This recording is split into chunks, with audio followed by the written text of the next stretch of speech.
안녕하세요. 마라나타 캐나다 교육교회의 조롬입니다. 오늘은 기독교의 기본진리 92번째 시간, 벨직 신앙고백서 32조 교회의 질서와 권징에 관한 내용입니다.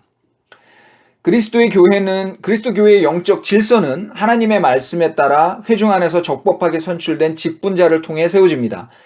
그렇다면 이제 그 직분자들이 실제적으로 교회를 다스려가는 방법에 대해 알아볼 필요가 있습니다. 직분자라고 뽑아만 놓고 그들이 알아서 하고 싶은 대로 하라고 놔둘 수는 없는 일이니까요. 따라서 직분자들이 실제로 교회의 여러 가지 일을 운영해 가는 데에도 당연히 성경의 원리와 그리스도의 머리 되심이 가장 중요한 핵심으로 작용을 합니다. 즉 개교회의 사정에 맞는 효율적인 운영 방침 등을 정해서 그에 따라 교회의 많은 일들을 처리해 나가는 것이 결코 잘못된 일은 아니지만, 보다 중요한 것은 그 모든 방침이나 규율들이 항상 하나님의 말씀 위에 서 있어야 한다는 점입니다.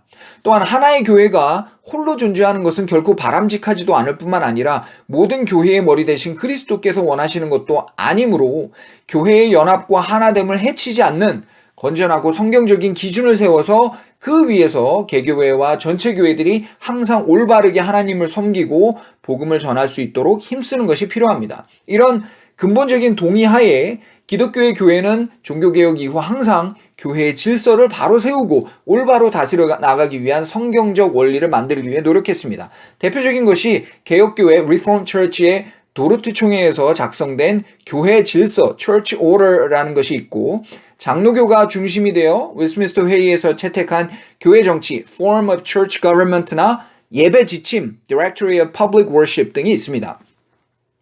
이러한 성경적 교회 질서가 바로 세워지지 않거나 의도적으로 무시된다면 어떤 일이 일어날까요? 가장 먼저, 그리고 가장 쉽게 어지럽혀지고 오염될 수 있는 것이 예배입니다. 매주마다 하나님께 드리는 예배 자리에 각종 인간적인 아이디어가 넘쳐나게 됩니다. 로마 가톨릭이 하듯 각종 성상과 이미지들이 교회 벽 곳곳에 나붙을 것이고, 그럴싸한 성가대와 찬양팀이 교회 앞에 나와 회중의 찬송을 빼앗아갈 것입니다. 예배 중간중간에 웃음과 눈물을 자아내는 이런저런 감동적인 코너들을 끼워 넣을 것이고, 각종 악기들이 넘쳐날 것이며, 화려한 영상과 조명이 예배드리는 자들의 눈과 귀를 압도할 것입니다.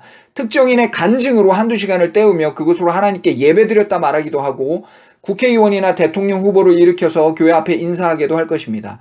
헌금한 자들의 이름과 기도 제목을 공개하며 사람의 영광을 높이는 일에 앞장설 것입니다. 이렇게 갖가지 크고 작은 인본주의적인 아이디어들로 가득 찬 예배에는 어느새 하나님과 그리스도가 사라지고 인간적인 감동과 카타르시스만이 남게 됩니다.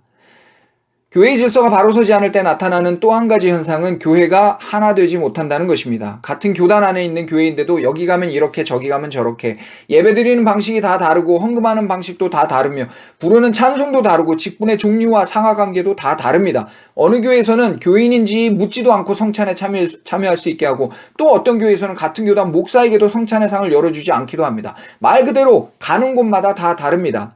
그 중에서도 가장 심각하고 악한 것은 성경을 보는 시각조차 다를 때가 많다는 점입니다. 분명히 한 신앙을 고백한다고 모인 연합체인데도 목사 개개인이, 신학교수 개개인이 통일된 신학과 신앙을 갖고 있지 못하고 각자 개인 플레이를 하게 됩니다. 교단의 색깔이나 통일성은 전혀 없고 교회와 교회 사이에, 교인과 교인들 사이에 하나됨을 찾아보기가 어렵습니다. 심각한 개교회주의에 빠져버리게 됩니다. 이것이 교회가 통일된 교회 질서를 갖지 못하거나 형식상으로 갖고는 있어도 그것을 철저히 무시하기 때문에 나타나는 현상입니다. 그리고 이런 현상은 항상 사람을 높이기 위한 동기에서 출발하기 마련입니다. 하나님께 영광을 돌린다고 말은 하지만 그 중심에는 언제나 특정 개인의 욕망을 채우기 위한 동기가 가득 차 있습니다. 따라서 하나님의 말씀에 순종해서 내 욕심을 버리기보다는 자기들 눈에 보기 좋은 대로 모든 것을 조금씩 바꾸어 나갑니다. 바로 이때 교회는 권징을 통해 교회의 질서를 어지럽히는 자들을 징계해야 합니다. 이 징계는 단순히 죄인을 처단하는 의미가 아니라 죄에서 돌이켜 그리스도의 머리 되심 아래 굴복하도록 돕는 것입니다. 교회 안에 각종 인간의 욕심을 가지고 들어오지 못하도록 막고, 혹 헛된 마음으로 교회를 어지럽힌 죄가 있다면 그것을 회개하고 다시 그리스도의 멍에를 매도록 권유하고 돕는 것이 바로 권징입니다.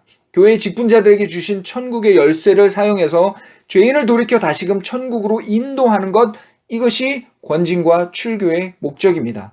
교회 질서와 마찬가지로 이러한 성경적 권징이 바로 서 있지 않다면 역시 교회는 사람의 목소리가 난무하는 어지러운 곳이 될 것입니다. 지금 여러분의 교회를 돌아보십시오. 그리스도의 목소리가 들리고 있습니까? 아니면 교회 곳곳에 욕망에 가득 찬 사람의 목소리만 울리고 있습니까? 감사합니다.